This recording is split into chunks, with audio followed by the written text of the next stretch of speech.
Hello, my name's Steve Laser. I'm a principal with Democratic Spring Strategies and a writer for Democrats for Progress. And I'm going to talk about the Romney strategy for the first debate. Now, in a several weeks-long run-up to the October 3rd debate between President Obama and Mitt Romney, the Romney campaign let it slip several times that they had been practicing for this debate since at least June. Now, I remember reading that and wondering, what could Romney and his campaign be working on for so long? I'll get back to that in a minute. One of the astounding things about the October 3rd debate is that it was a debate on domestic policy of which the economy is probably its most important component. And after the debate, we really have no idea what one of the candidates would do with regards to the economy if elected. Think about that. Domestic policy debate, we don't know what one of them would do about the economy. If you're running an election to become the executive of any country, state, province, county, city, or village, anywhere in the world, you owe one thing to the people who might vote for you. You owe them a fair representation of how you would intend to govern. In terms of the economy, the basics for this are really all the same. Are you going to raise or lower taxes? Are you going to spend more in your term than is currently being spent? Are you going to cut spending? If you're going to lower taxes, how are you going to pay for things? If you're going to raise spending, how are you going to pay for the increase? And if you're going to cut spending, who's going to bear the brunt of those cuts? All those things are, as I said, pretty standard, no matter what you're running for. If you're having a debate between two or more candidates, the discussion of these specifics is a vital part of helping the people voting to decide which candidate to choose. The candidates in the debate challenge each other regarding their respective plans and tell the American people why their plan is good and why their opponent's plan is lacking. But what we had in the first debate, we had Mitt Romney stand in front of 60 million American people, denied the plan he'd been touting for 18 months, and didn't name any plan in its place. And the real loser in what happened there is the American people, because after the debate, virtually all voter groups said that they didn't receive enough specifics about the candidates' plans. Now, actually, there were several specifics outlined by President Obama, including tax breaks for everyone except the wealthiest Americans. There weren't any specifics, however, from Mitt Romney. So, back to the 5 months of practice put in by Romney and his campaign. I thought about it for a few days after the debate. What is it that they practiced?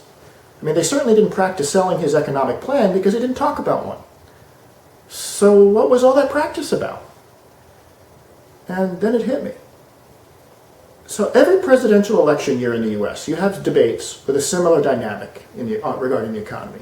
The Republican nominee attacks the Democratic nominee for, at least in the GOP's opinion, proposing to spend too much and tax too much.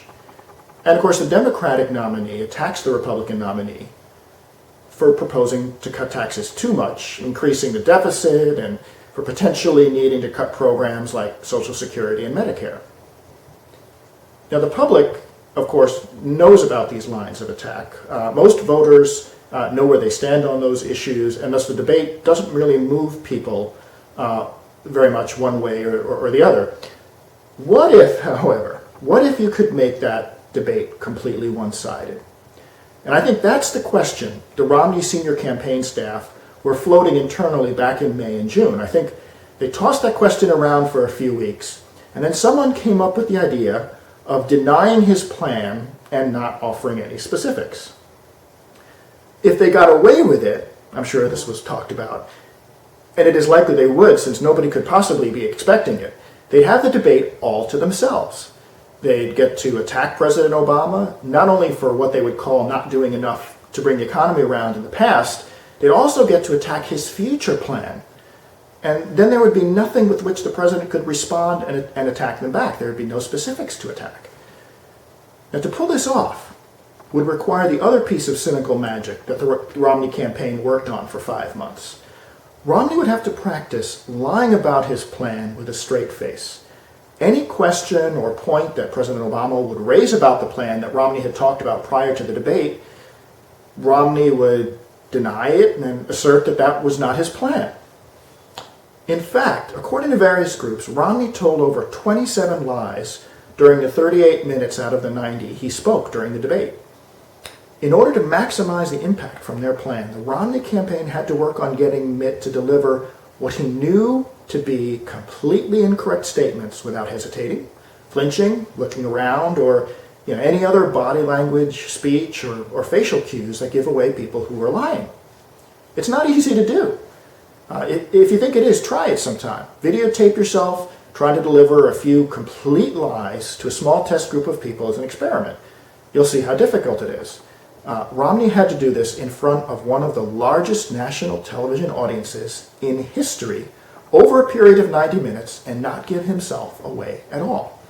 And actually, I have to say, Romney did flinch once during a question about medical coverage, but other than that, he delivered a lie every 90 seconds as smoothly as most people would tell another person the correct time. Now, I know the Romney campaign and every other Republican who sees this video is going to say, no, what that Steve Laser guy is saying is not true. He doesn't know what he's talking about. But all you have to do is look at the debate. Listen to it again. It's on YouTube. What did Romney do? What did he say? In hindsight, his plan's pretty obvious. Deny the plan he had been touting for over 18 months, give no specific plan for President Obama to address, lie about anything that could be damaging, and deliver those lies authoritatively as if they were the truest things Mitt ever heard or said. That's what he did. And it's obvious that this is what he practiced. It's not like this is out of character with Mitt Romney. I mean, let's face it, every single time he has run for office, he has had Republican opponents for the nomination, and ultimately Democratic challengers note how he flip-flops on issues all the time, is dishonest, and how there seem to be multiple Mitt Romneys, and you never know on a given day which Mitt Romney you're going to meet. Now, you don't have to take my word for it. A YouTube search on Romney flip-flops yields over 2,000 video results. 2,000! Many of these videos were submitted by supporters of the campaigns of various Republican challengers, not even Democrats. Add Rick Perry to the Romney flip-flop YouTube search, and you see Texas Governor Rick Perry repeat what I just said about multiple Mitt Romneys almost verbatim. So, lying or saying a particular plan wasn't his is completely within the realm of Mitt Romney's past behavior. Now, really, none of all of it actually would be fine if what Romney participated in was like a comedy skit on Saturday Night Live or the Colbert Report or the Daily Show, but this wasn't comedy. This was serious. This was one of 3 chances that the American people get every 4 years to see the 2 major political parties' presidential candidates debate each other's proposals. Now, it's actually worse than that because each debate has a specific theme. There's not going to be another presidential debate this year where the main theme is domestic policy. This was the only shot at that. And Mitt Romney stole the opportunity for the people of this country to get an honest look and distinction between his economic proposals and President Obama's. In order to win, in order to get a few percentage points difference in the race, this is what Mitt Romney and his campaign practiced for 5 months. Wholesale lying, denying the American people an opportunity to hear his plan and contrast it with President Obama's.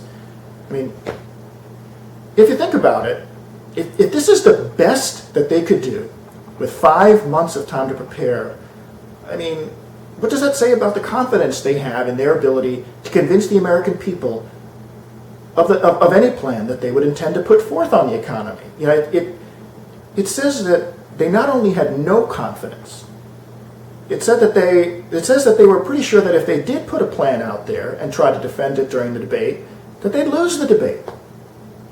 It's ironic, isn't it? Think about it. In trying to use deception to appear better and stronger than they were, Romney and his campaign demonstrated his weakness about as convincingly as you can. So if you think this was wrong of Mitt Romney to do, okay, and I don't think there's anybody on this planet who would appreciate being lied to and manipulated this way, share this video with everyone you know.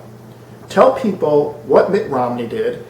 Nobody who did something like this should lead anything. They shouldn't have any major responsibility given to them. I don't care what party they are in or what office to which they aspire. What Mitt Romney did is unacceptable. Let people know about it.